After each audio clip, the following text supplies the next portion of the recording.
Hello.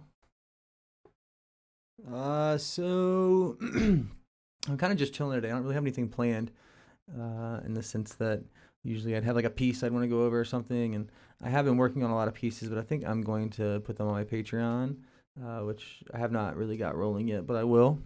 I just need to work through some things. I'm trying to work through a really tough piece right now, and I've actually kind of got this ability to um, put them into Guitar Pro and really transcribe them in the way that I've always wanted to. So I'm gonna try to put out something professional, like a book or something, which will be, I promise you, super cheap.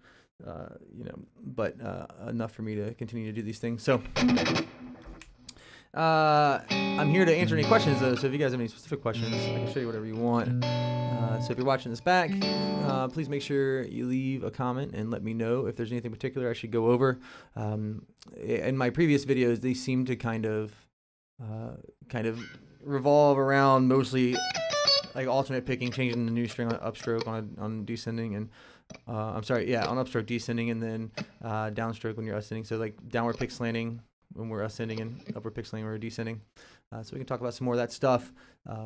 I also do like the Paul Gilbert style string skips, kind of in a little bit of a different way, but they all stem from Paul Gilbert technique, and I've been trying to work on some Yngwie stuff with that technique as well.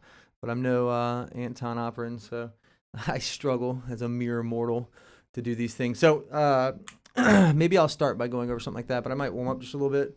I'm sure if you were listening, you might have skipped that part, but the intro part, just noodling for a minute. I'm going to do more of the same. Just hanging out, drinking a beer. If anybody pops in and has any questions, please type them.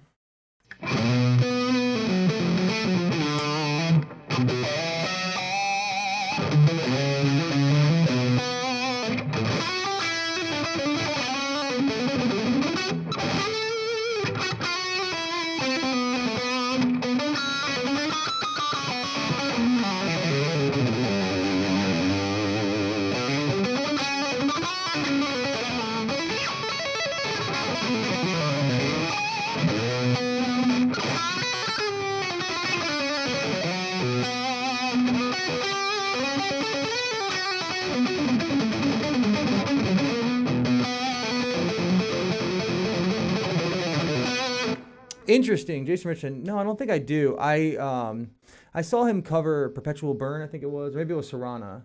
But he's got some really cool stuff. I think he mostly play 7-string, and he also played for is it All That Remains? It'd be cool to go over one of their songs, actually. I think that guy tunes weird. That guitar player was absolutely phenomenal, and of course Jason's a worthy successor. Such a tragic situation with what happened there. Is it All That Remains? I think it's All That Remains. I've been listening to these guys for years, man, and some of the guitar riffs are so sick. But like as far as like that's like top of the top for sure as far as technical stuff goes. He's got a really cool way of picking, Yeah, Sarana. I could go over those arpeggios if you'd like me to. There's some really good tabs out there. I could actually throw one up for you guys to grab too. But Jimmy, last time we were talking about that might be. I don't know if maybe you want to get into that stuff quite yet. You're pretty close, I'd say, if you're doing the alternate picking exercises. If we've been doing that, but it's good to hear from you, buddy. So how have your endeavors with the alternate picking thing been going?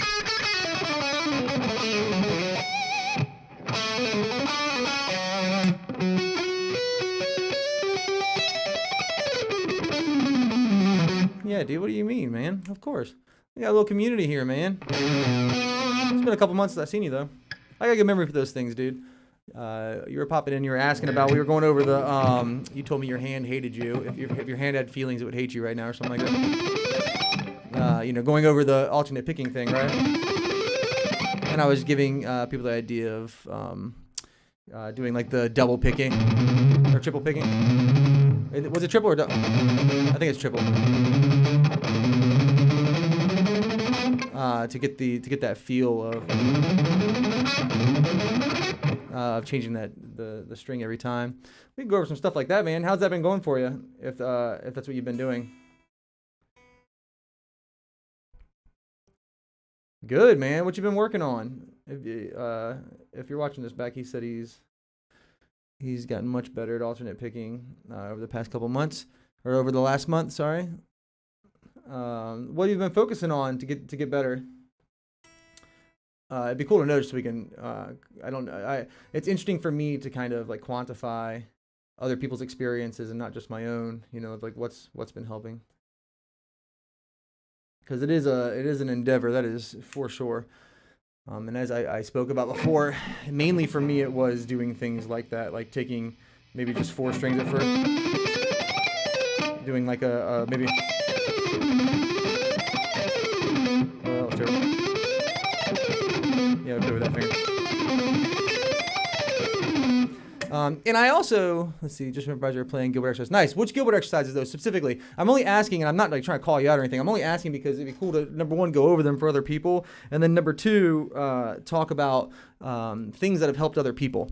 It's nice to have that like affirmation. Because if you're talking about the Gilbert exercises like that, or I didn't play that right, but this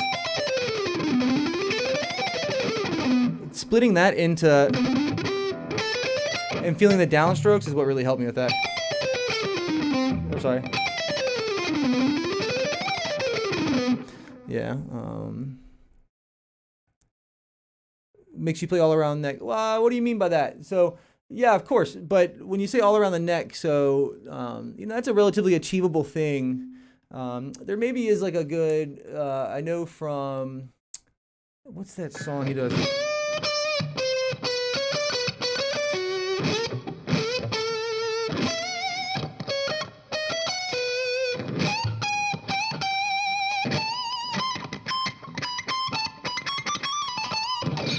Whatever that song is. I haven't put it in so many years. I'm sorry. Doing that, but that's not alternate picks. He's doing legato for that. We could alternate pick. That'd be tough too. I think the big one. What is that? I'm not sure what you mean by that. This. That one. That's a good one. So if you haven't got to the point where you're adding the third or the sixth string, the third set of string, or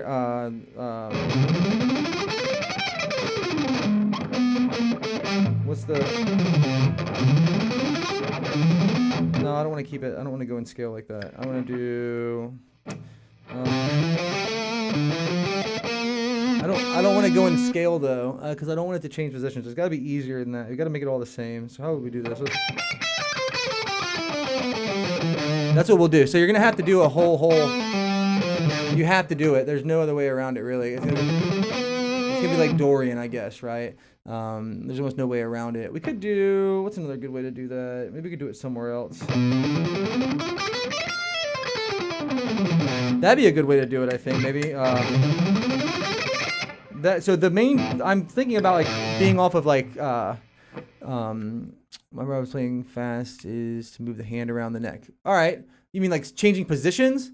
Because there's a bunch of really good things to do that with, if that's what you mean. So we could okay. So let's talk about Jeff Loomis then. There's a really cool Jeff Loomis lick. And actually, what might be cool, I'm not sure how you do with stretches, but there's in part of the same song, there's a diminished lick that goes like kind of like that, and you're shifting positions, and you're having to. It's not as bad as it seems, but you're having to like really change and be particular about the positions that you're changing to here. And it's the same shape every time. We're moving up 4 frets. We're like taking, so like if this is the first shape that I'm playing here, I'm moving my first finger to where my middle finger was and then playing the same shape again. Just like that. Just like that. And then it's the same thing on the E string, which is really nice. So that might be a good one, like be like a stepping stone, but I'm not sure how you are with stretches. You could do the Yngwie thing too.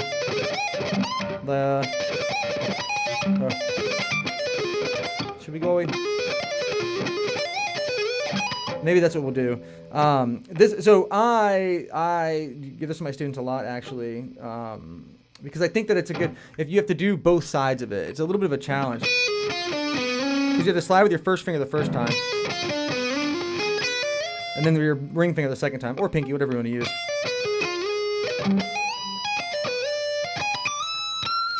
Like that, right? So this is getting that switch with your first finger, and then the switch with your ring finger. Like that, that'd be a cool one to work at maybe. And again, this is really simple stuff, man. We're just doing this one shape, 4 frets going up 4 frets every time. Again, though, the picking is not really what we're considering here. We're really focusing on being particular with our shift.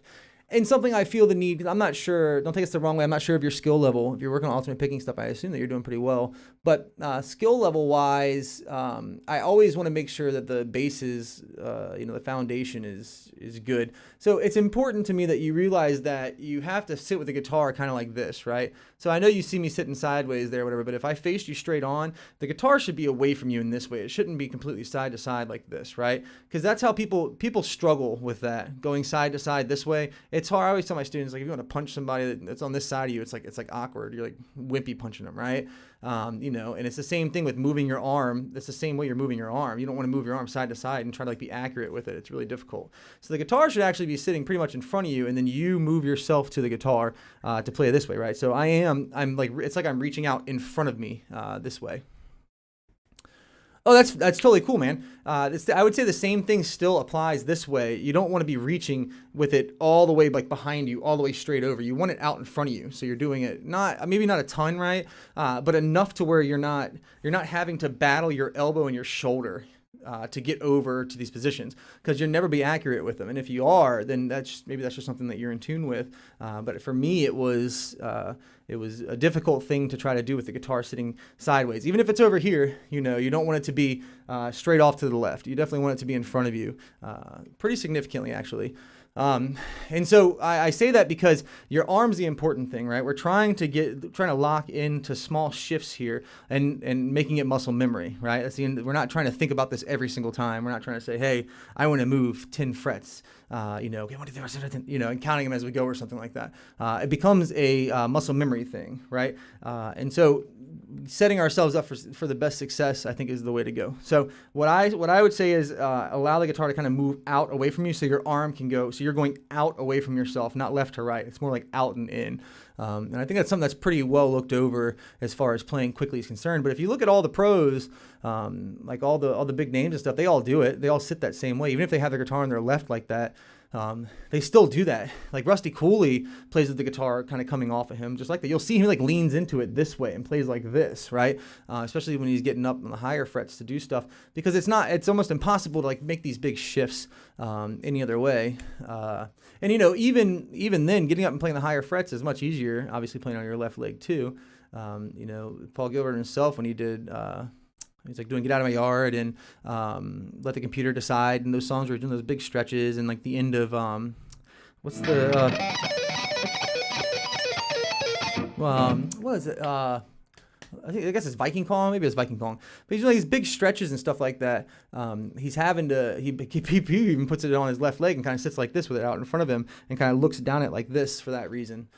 So yeah, first things first, that's what you should be thinking about, is the guitar kind of coming maybe like a 45-degree angle off of your side or off of your leg, the way you're holding it. That being said, making these big switches like this, you need to think about them as more muscle memory than like a guesstimation thing. Like allow yourself to miss a little bit, but then the misses become smaller. So the lick itself, we'll do it in like an A kind of thing. I think is probably the best way to do it.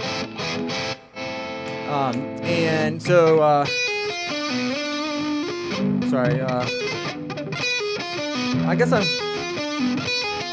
think I'm going down, pull, up, down, pull. I think that's what I'm doing. I think that's kind of what that is. So.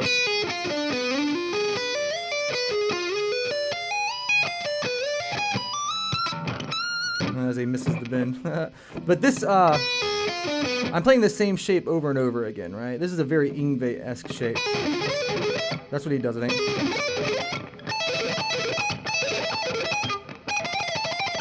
And that kind of like sound the Phrygian dominant.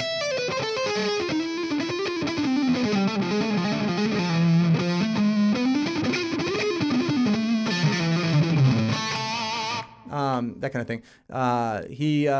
It's in that vein. But it's a good swap though, I think, because again, first time slides on your first finger.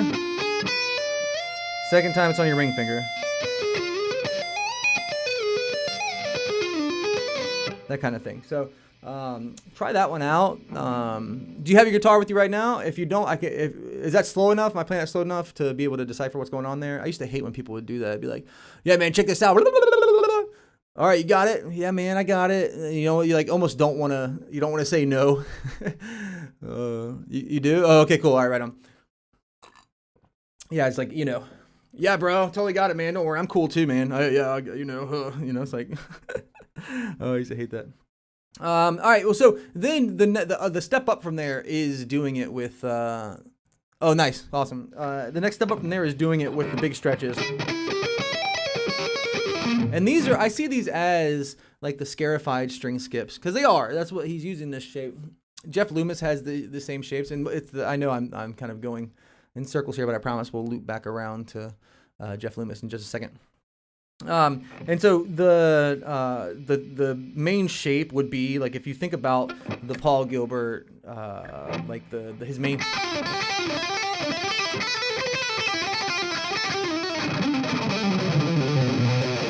That kind of stuff he does, you know.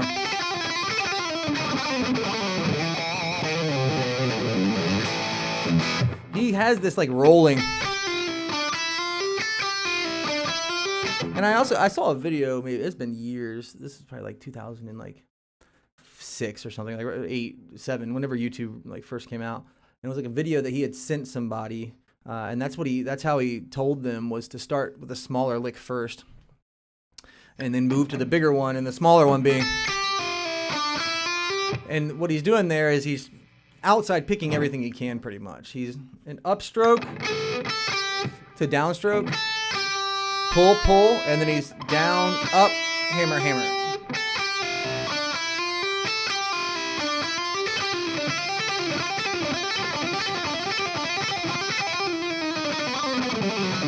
And he's got like the Van Halen kind of sound when he does that, right? Like that's his own. That's definitely, you can hear Paul Gilbert in that lick, right? But it's that like Spanish fly.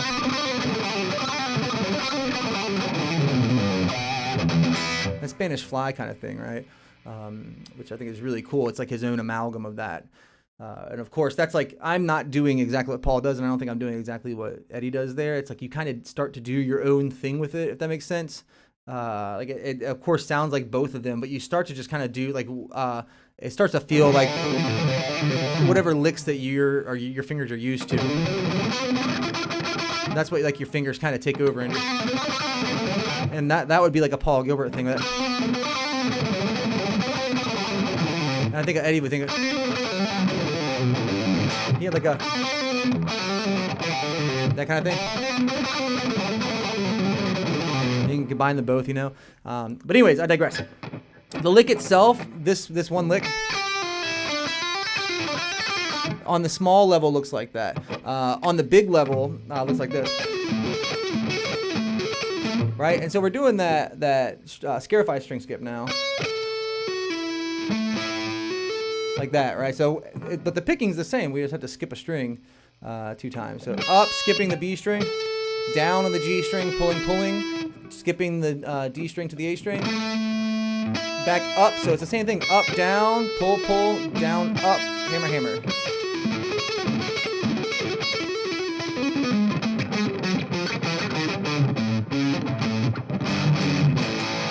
It's just a major thing. And so you can do this on E, maybe.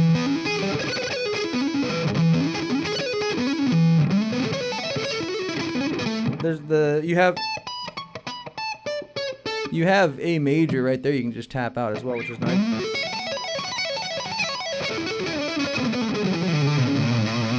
Anyways, those are the ones that I would say will get you into your ability to get used to the string skips with your hands. Is just maybe doing like that.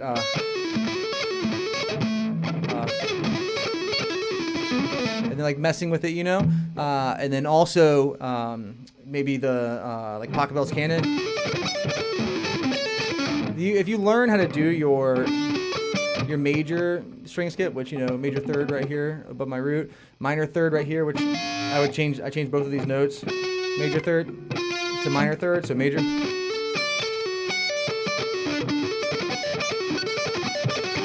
Minor. The picking for this is kind of arbitrary. You'll come up with your own patterns, I'm sure. But you could even just do it straight, like. My hand's taking over, sorry.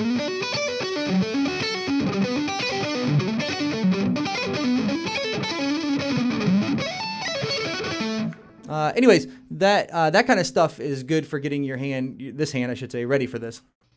But then when you're ready, you can step up to the next lick he does in Scarify. It's I don't know if I can play it right. Something like that. I can't remember.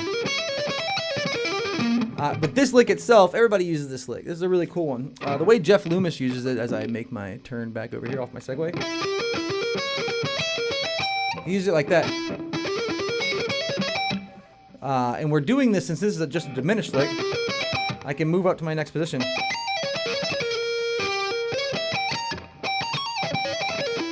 And this lick's the same thing.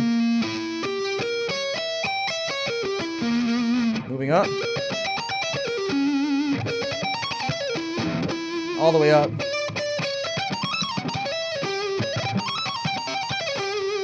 Same thing all the time. So I would say take this and do the Yngwie thing that we did with it, like doing that little slide,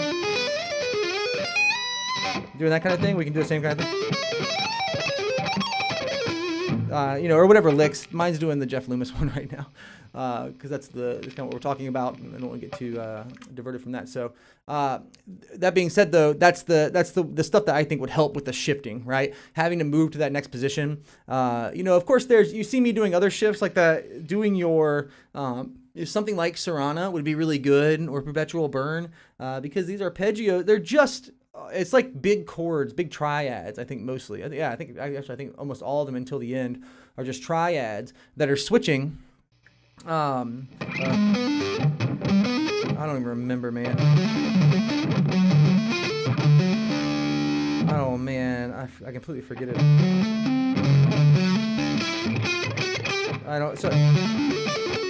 Oh, man, I don't remember it. But a good example would be there's one that's like no, that's not it.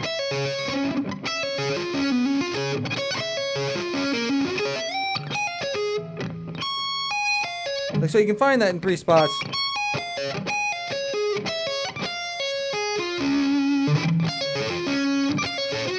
I think it's... Oh, I don't remember, man. I'm so sorry. But yeah, you can find these things in different spots. So maybe take something like another lick I give my students is like let's take A minor and move it up in these 3 positions. Of course, that's what we're hitting at the end.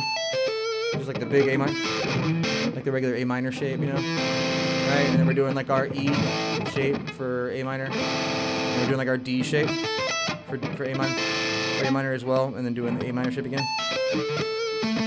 Like that. Oh. My body wants to, or my hand wants to go. That's the one we've been practicing, so it's tough to do the other one.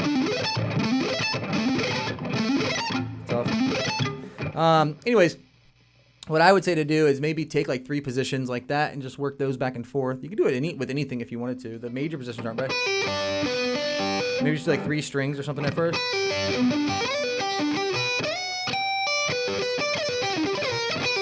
See, I'm even missing a little bit. Oops, I put my string off the thing there. Or something like that to help your position shifting. It's really, I know I'm playing it fast here, but it's really not as intimidating as I'm making it seem. If you can just see these shapes and get used to the shapes themselves. Sorry. So, maybe like that. We'll go slow. See, I'm dragging with my pinky to get there.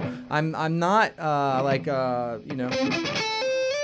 not like trying to like go and then pick that note. I'm gonna slide it up to that note. Like that. I think that would help you get used to it. Yeah, exactly. Like that's what I mean. Yeah, exactly. I can't remember it though. I think it's like something like. Oh man, I don't remember it. I'm so sorry. I'll have to go and try to do that again. Relearn that. It's been a minute since I looked at that one. Maybe I'll take a gander at it real quick, and let me see if there's any I can just give you like a major shape, minor shape, which I kind of did there actually, without even looking at it. You should probably be working on just 3 strings at first, It starts in the 5th fret in the 2nd string. What does? Serrana? No, it doesn't have to. But you can start here. You can start there too if you want to. It's the same thing. There's no reason to start all the way back there. Especially, it depends on what you're looking at, specifically on the, depending on who did that tab. If that's how Jason played it, sure. I totally get that. But this, I think...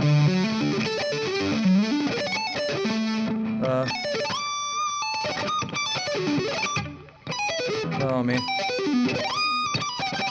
I can't remember. I'm sorry. Oh.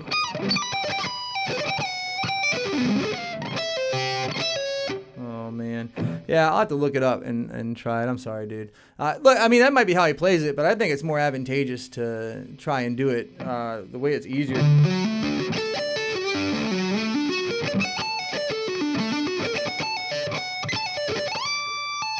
Oh, no, it's not it. So that's what there's a good pattern.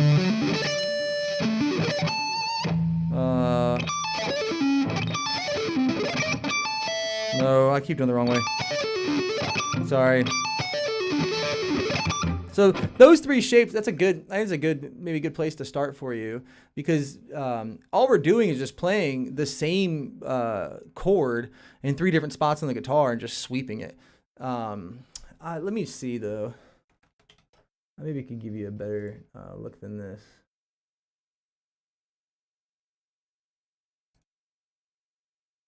Let's see. Oh, I know what part I want to give you. Oh, let me work through this again. Let me just make sure I'm right. Oh, I see. I have the slide here. Yep.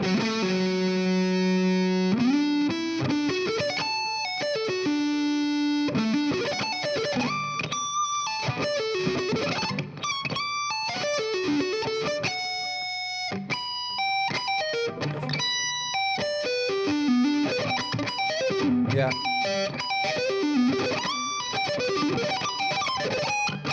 No, that's bad. Sorry. I suck at sweeping though, anyways.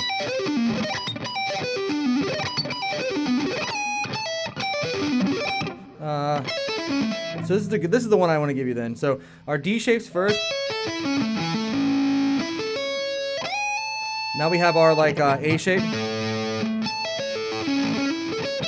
then we're to our like E shape, our big E shaper, like that.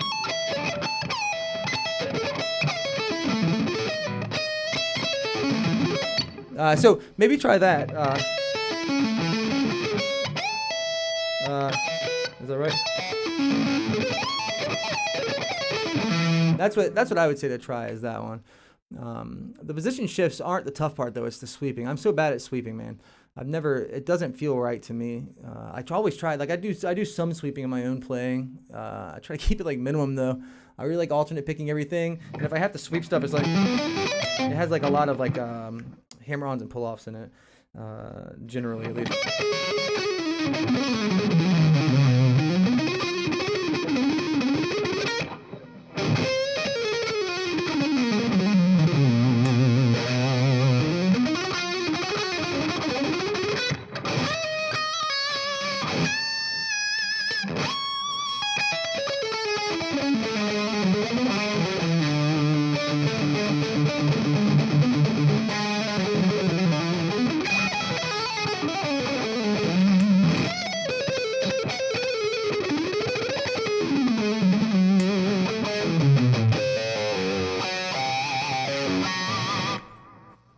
Yeah.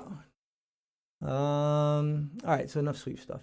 But I think that's good for position shifting though. You could also do cool little licks like Yngwie stuff like that, and go back down to it. Which doesn't sound as good, but the feel is really difficult.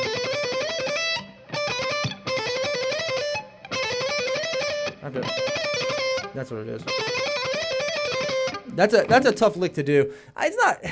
It's not as like a super interesting sounding lick, I wouldn't say, but it's a cool lick to practice. It's tough to get, I think. That's probably good. Maybe you can just make it small, like something like that. You're just really working through A minor, right? The before sliding exercise is from up, down, down only, or backwards as well.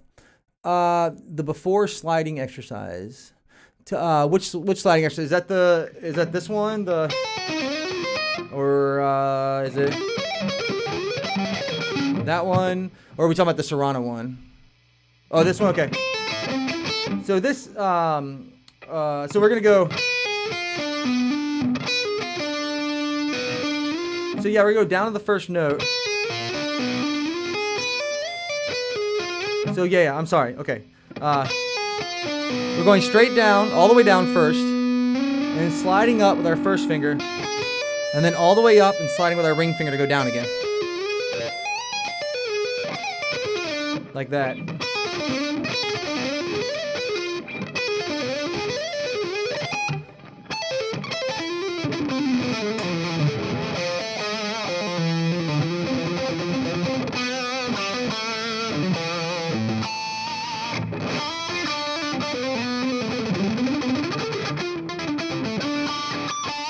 I hope that helps.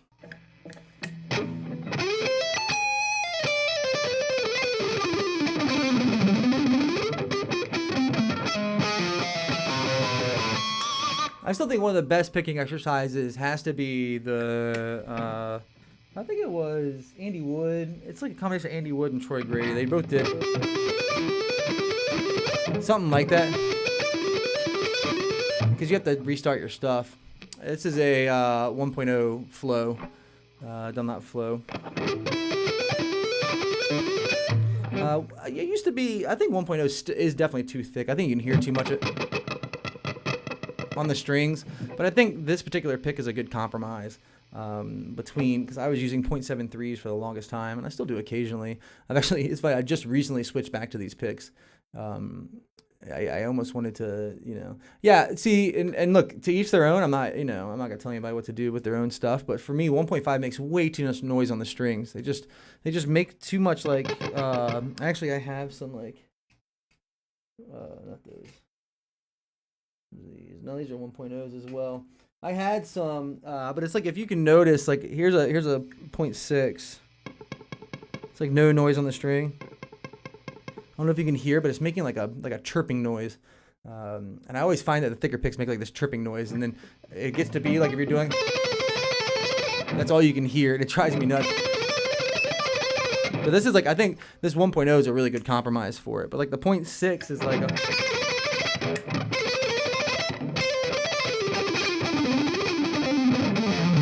it's just, and Yngwie, to Yngwie's point, which he said, the thicker picks are great because you can rely on them they're always going to pick the same no matter what. You're not going to have to wonder what velocity you hit the string with on that last pick and how much you're going to have to wait time-wise for the pick to come back to being bent, right? And I totally agree with that for sure. But also, I just in my own playing have found that when I want to do real subtle stuff,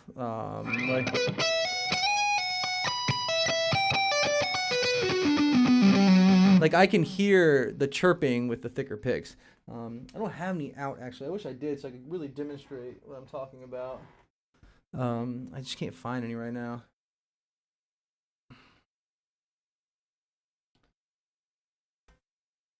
Let me see. I might. A bowl up here. Maybe I got a thicker one in here. Here's a 1.14, which I think even this is too thick for me. It's hard to. You can hear it a little bit there. There's the chirp. There it is.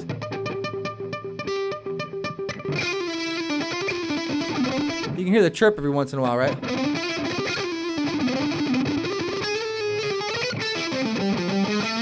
Which just drives me nuts, man. I don't, I can't mess with that.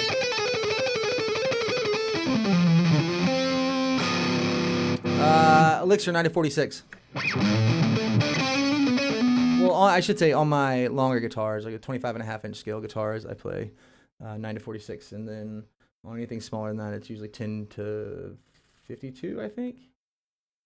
I can't remember. Like my 7-string has 10s on it. I think my Strat has 10s on it. No, my Strat has 9s. It's 25.5 scale. I think everything has 9s right now, except for my 7-string, which has 10s on it. So I use that for more shreddy stuff and more rhythm stuff.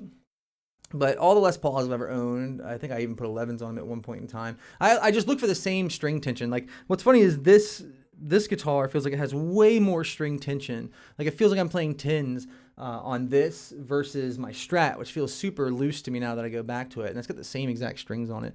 And they both should be the same scale length. But that's usually what I look for is like, I want my bends to always be the same.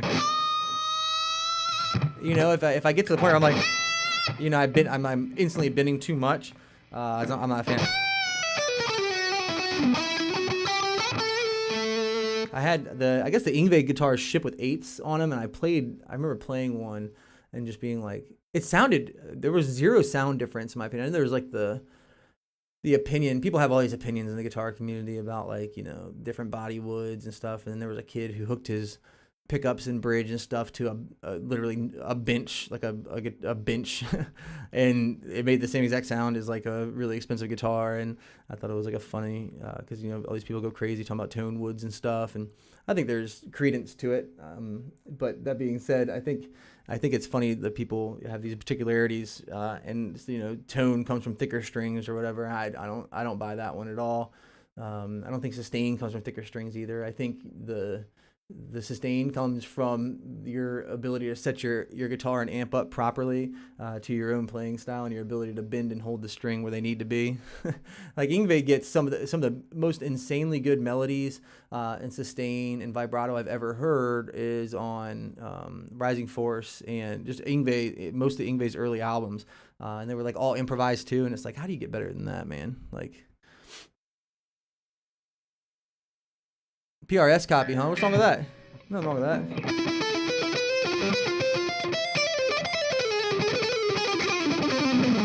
I played I went in there, I had an SG that I had bought. I swapped guitars for a while, and I went in and I bought, and this is, I'll probably tell you how old I am, but this is probably 2005.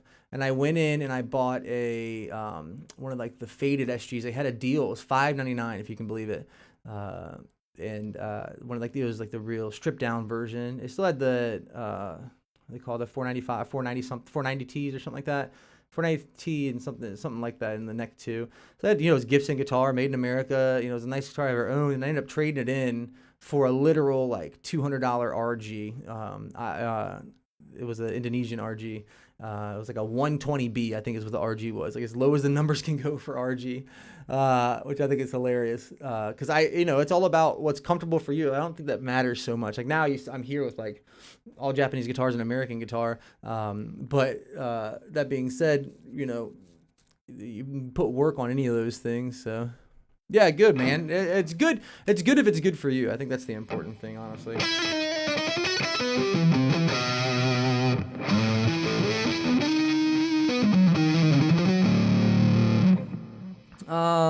Let's talk about something else, and I think I'm gonna probably just jam for a couple minutes and then get off. I got some stuff I gotta work on. I'm working on this piece, and it's absolutely insane. I'm trying to get through it, and I find myself like I'll go through and I'll change a whole bunch of stuff, and I'll get like 4 or 5 pages of it done, and I'll go back through to like play it and see what I did, and I'll end up changing everything again, and then changing it again, coming up with better ideas of how to like transcribe it, and it's just driving me nuts.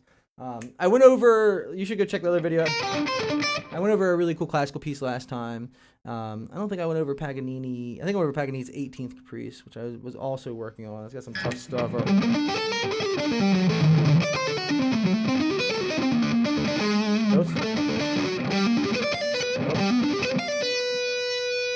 Is that right? I think that's right.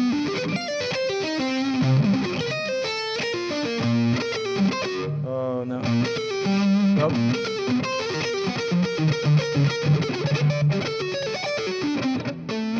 So I think it's something like that.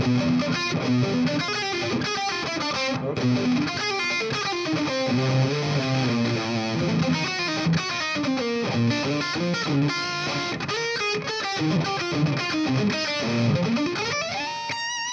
Yeah, I went over some cool stuff last time. And that's you should go check that out. Let's see, since I tried a Strandberg on Guitar Store, I can't think of anything else. Yeah, right on, man. I think that's a polarizing guitar, right?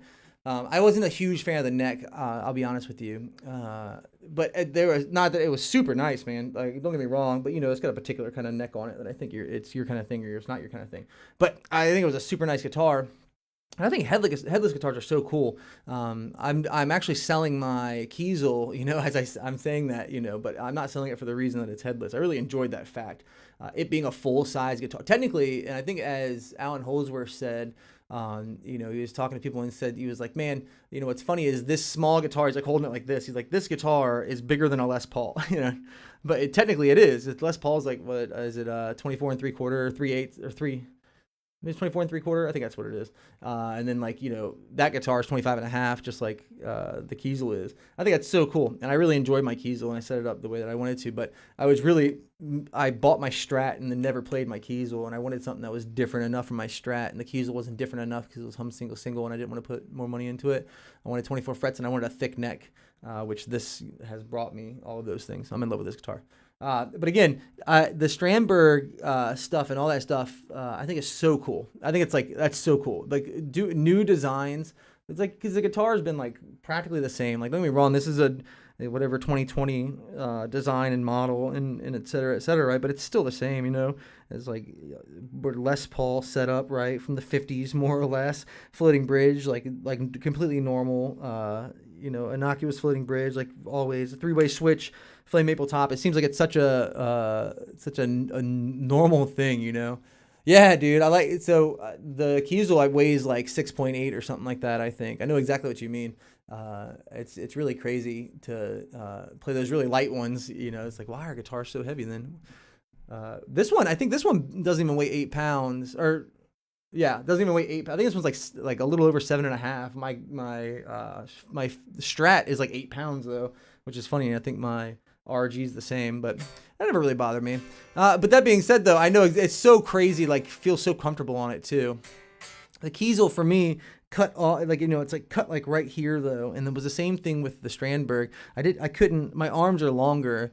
I'm 6'4" and I have long arms, and so like the way I grab the guitar is like further back here, and with my arm back here, and I was like right on that edge, and I could feel it. Like it just drives me nuts. But it's to everybody, it's their own thing. It's just the shape of the guitar. It's not taking anything away from the amazing design and stuff. But Strandberg themselves, they put the coolest post out a few years ago for April Fools, where they were doing. They were like, "You've seen tempered frets. Now we're doing tempered strings," and the strings were all like squiggly.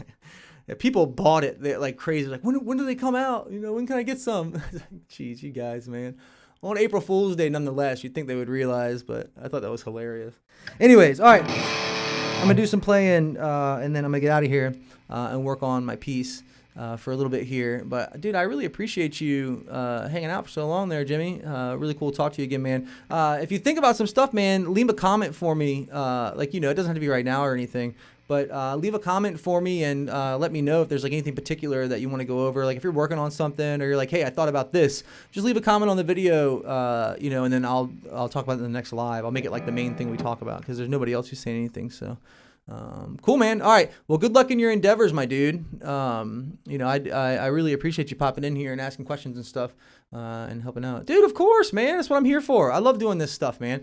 I'm older now, and I've played guitar for a very long time, and I've pushed myself into endeavors that take a whole lot of time, and so I always tell my students the same thing. I'm like, there's an inevitability. The only thing that stands between the way that I play and the way that you play is time. That's it. It's a matter of time, right? Of course, you can make that time go much faster if you do, more advantageous things, and, really spend as much time as you can on it. But that being said, though, it's literally a matter of time. You got to put your hours in, and it is what it is, right? And so anybody who comes in here and is on that journey and they're putting the time in and stuff like that, like it seems like you are, I really enjoy helping any way I can. And again, I don't want to seem like this dude that's on a pedestal over here. There's plenty of people who are way more proficient than I am and have plenty that they could teach me. And you better believe I'm in their chats asking questions too, man. Steven Toronto and Baxty. Baxty is absolutely insane, man. Like some of the stuff he comes up with, his alternate picking is just incredible, man. Like next level. And he's doing like these big like string skip arpeggios, alternate picking single notes and stuff. Like I'm sure John Petrucci would sit there with his jaw in his hands, just like, man, this kid.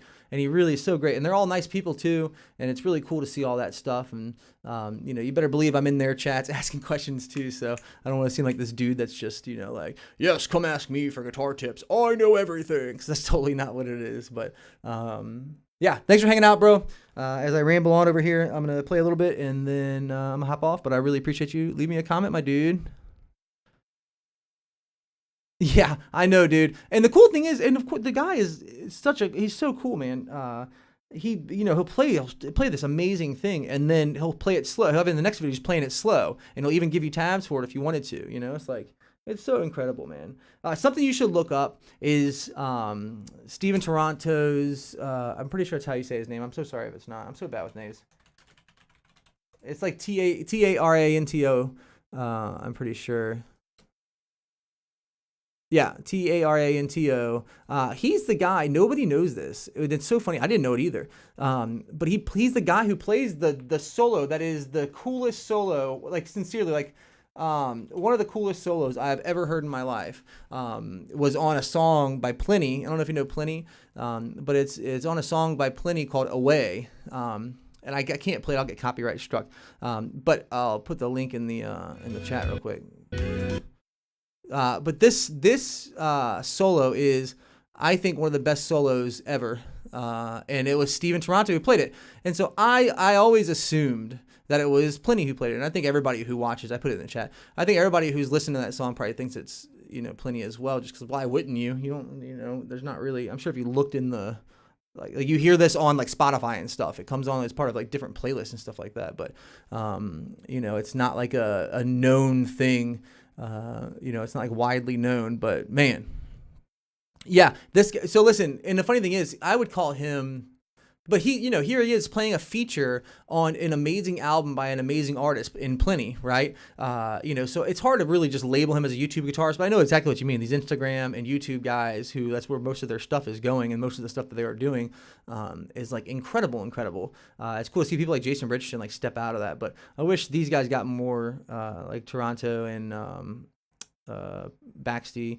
I wish they got more recognition. Like Jordan Rudess was really recognized Baxty though, and they do stuff together and they collab, and that's really cool to see them, him getting that recognition because he so deserves it, dude. But that solo itself right there for me, if you could like hang my ambitions for guitar on like one thing, like if I feel like I could play that. I feel like I could if I took enough time to learn it, and and I had had a good tab. I feel like I could learn it and play it. It's like I always tell my students, it's a matter of time. You can do anything, right? That being said, though, to write it is a whole nother thing. To say, hey, you have this amount of bars to come up with something really cool, and that's what you write, that is absolutely insane, man. Like, and it's proof of like him not just being a like, hey, I bet you can't play this, because that's what they are. They're like evolved versions of the early 2000s. Bet you can't play this, do a shred lick real quick, right? But they're evolved in this way that's like, hey, dude, check out this cool thing I was doing that's going to push the envelope of guitar. And, that's usually what you get when you go to their channels, or hey, try this lick, or hey, here's this tab for this lick, this crazy thing I was coming up with, right? But then to go on an album, like a legit album, and write a solo that is, has to fit in a song that's a beautiful song. That's not just a complete guitar song. It's like a paint tapestry, a painted tapestry of different sounds and different things that like Pliny always does. And he brings in like a pretty rockin' solo. And man, yeah. For me, that's pretty much as good as it gets for like, hey, fill this role. Hey, do this guest solo for me. Him and Rick Graham did Impassion as well. Like that solo was the same way. Just really great stuff. Yeah, right on, man. Right on, man. I haven't really followed Jared Dines at all. Actually, I forgot about him, to be honest with you. I don't know. YouTube does that though. I follow him and stuff, but it's funny, he hasn't popped up in like a year. For me to like, I follow him, I'm subscribed, and I have the bell on. Or maybe I don't have the bell on. Maybe that's the problem. I think that's probably what it is. I think like I was following him before that became a thing. The notifications became a thing, and I didn't go back through to like make sure I had the notifications on, which is kind of funny. Like, why? Who would think to do that until you just said that? Oh, cool, man. I love that he always does that, man. I love to see like synergy stuff in the guitar community. But I will say it's so tough to get out as far as like a guitarist in the guitar community. It's so tough, man. There's so many good people, and like you really have to carve like a niche for yourself as an individual for playing. It's not about how good you are per se. It's like, yes, there's like a necessary level of ability on the guitar, but it's more so like doing something that's not the same as everybody else, while also like adding to what other people do. I think is the main thing. Yeah, he's a really cool guy, man. Seems like such a bro, 100%. All right, Jimmy, I'm gonna play a little bit. I'm gonna get off, buddy.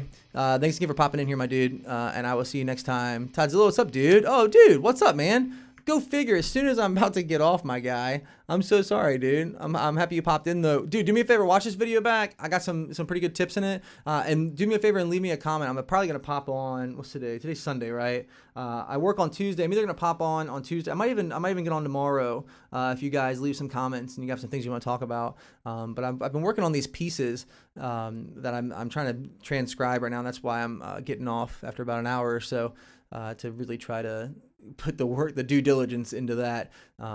But that being said, though, I got a bunch of stuff to talk about, and I can hop on and do that tomorrow. But leave me some ideas, stuff you've been working on, my dude.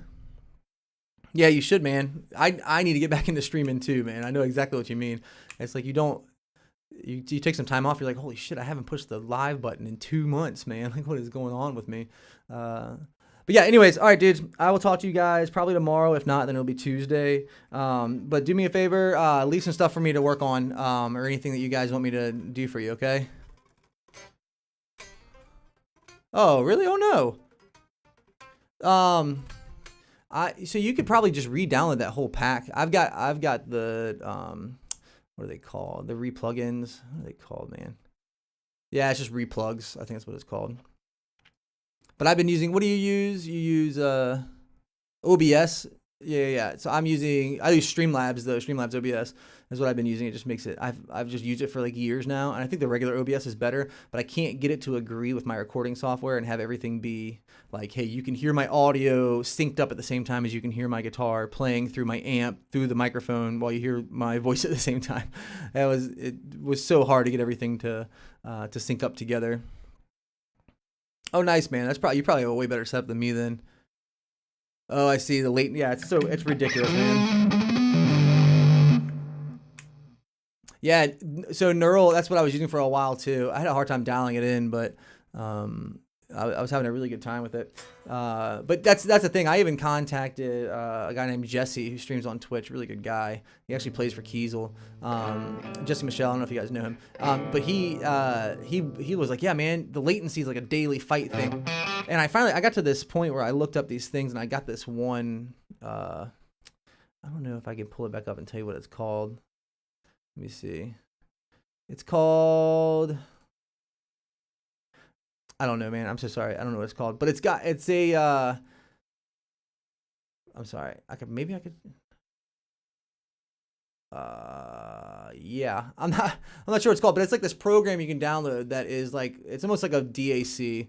And it's like it gives me like a virtual like board pretty much, and it's the only thing I could find that would let one program, it let me go out of my DAW and into my into OBS, or out of OBS and into my DAW, or out of my computer back into my DAW, and let everything happen. Like I have to, my mic is set, like I can't record my mic at the same time as recording my guitar. I have to do one or the other, but I have to just have my mic be on in the room. Like I have the output set to being just on all the time. To be able to achieve that, which is tough. So like I have the monitor set to in, and then my guitar monitor set to auto, so I can have them both at the same time. But little tricks. I guess that's what always happens. Oh, I'm not sure what the THU is, my dude. THU. So I've got a Scarlett. I got a Focusrite Scarlett 2i2, and I have SM57 in front of my amp, and a whatever this mic is. So I have it covered with a thing right now. Nice, man. Yeah, you definitely got a better setup than me then. Mine's a poor boy setup. Yeah, that's what I just upgraded not too long ago from the Solo, which was fine. I didn't mind the Solo, but I wanted to be able to do 2 XLRs, so I was going to use my, because the old Solo wasn't. The old Solo that I had, like the Gen 1 or Gen 2 or whatever it was a guitar input and then an XLR input, and then now they're all like the dual inputs, so.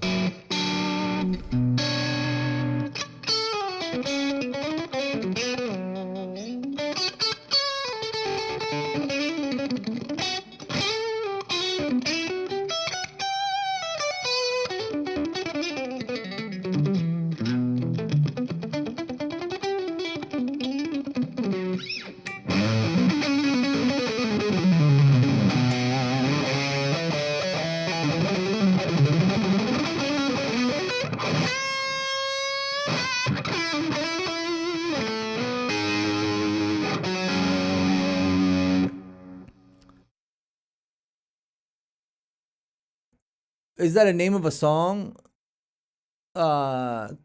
Complex all string tapping or sweep tapping? Well, the sweep tapping is not that difficult. It's just sweeping and then being able to put your finger. It's not a super difficult thing. I think actually a good song, which is funny. It's a Paul Gilbert song. Go figure, for sweep tapping. But he does a song called "My Religion." I think is what it's called. No, that's not it.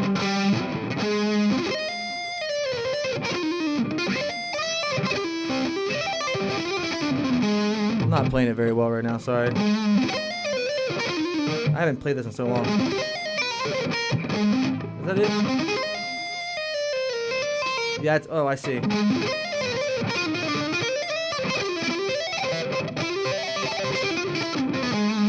Something like that. But you should check that one out. Yeah, but I definitely will. I'll have some stuff for you to check out for sweep tapping. But string tapping so all string tapping. Like just doing you could just do Eddie Van Halen stuff is really good for that stuff to get used to it. But I play for prog solos over chill. Yeah, so that's really cool, Todd. I was doing the same. I think that's the coolest stuff to play over. I always turn on the what do they call the headphones girl? I think that's what they call her, or whatever.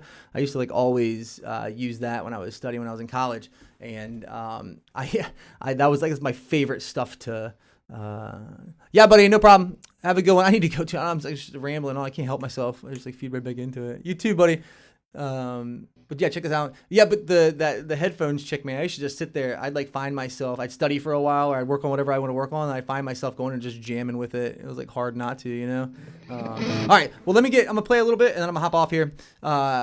Do me a favor, leave a comment, and Todd, leave a comment, please, and I'll work on stuff next time. I'll play for 5 minutes, and then I'm out of here, dudes. So I hope you guys have a good one, and I will see you guys next time. Later.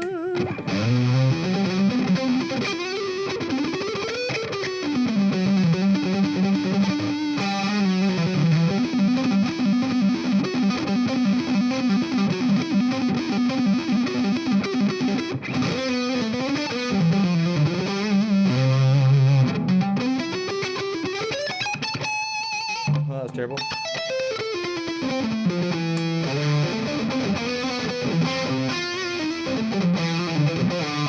That's the best thing about improv, though. The guitar's not gonna be wrong. Only you are.